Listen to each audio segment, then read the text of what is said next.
Understanding indoor pots in English. Hello, English language enthusiasts.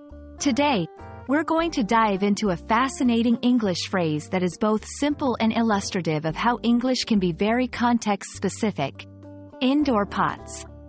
This video is perfect for those of you looking to expand your vocabulary and understanding of everyday English terms. Let's get started.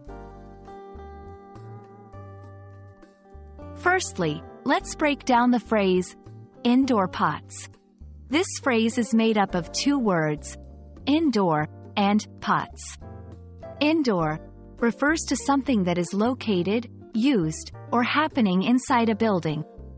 On the other hand, pots are containers, usually round, that are often made of metal, ceramic, or plastic, used for cooking or for holding plants.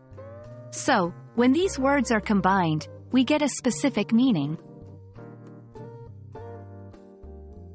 When we talk about indoor pots, we are usually referring to containers used for holding plants inside a house or building.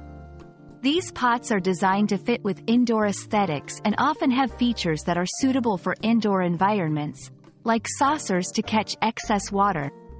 It's important to note that while all indoor pots are pots, not all pots are suitable for indoor use.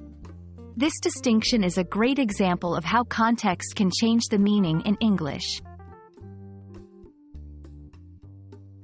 To help you understand better, let's look at some examples of how indoor pots can be used in sentences. I bought some indoor pots for my herbs, so I can grow them in my kitchen.